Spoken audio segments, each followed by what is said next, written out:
দেখুন রেসিপিটা কি করে করি। আমি দেখুন আজকে নতুন রকমের একটা জলখাবারের মতন তৈরি করছি। তো এখানে চাল গুঁড়ি আর বেসন দিয়ে গুলা আছে, আর এখানে আছে লঙ্কা কুচি, পেঁয়াজ কুচি, লবণ, আদা রসুনের পেস্ট। এখানে আছে ম্যাগি মশলাটা দিয়েছি, এখানে আলু সেদ্ধ দিয়েছি, এখানে বিট গাজরের রসটা খাওয়া হয়ে গেছে, বিট গাজরটা দিয়ে দেবো।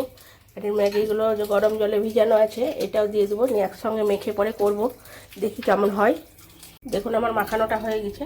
এবার আমি কড়াইয়ে তেল চাপিয়ে ছেঁকে নেব। কড়াইয়ে তেল দিয়ে দিয়েছি আর এরকম গোল গোল করে আপনার করে নিয়েছি। ভালো করে তেলে ভেজে নেব। দেখুন ম্যাগির ম্যাঞ্চুরিয়ান একদম মনে হচ্ছে রেডি। খুব সুন্দর কালার এসছে, খেতেও খুব সুন্দর হবে। এগুলো ভাজা হয়ে গেছে, এবার তুলে নেব। কড়াইয়ে তেল দিয়ে দিয়েছি, তারপরে রসুনগুলো দিয়ে দিলাম।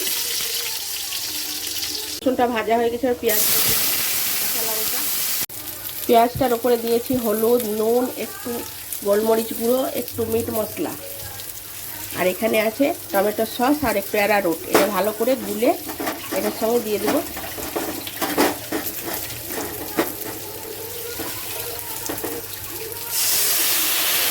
একটু চিনি অ্যাড করেছি।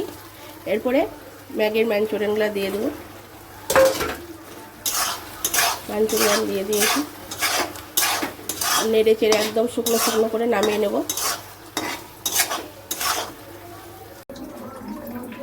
ম্যাগির ম্যাঞ্চুরিয়ান একদম রেডি।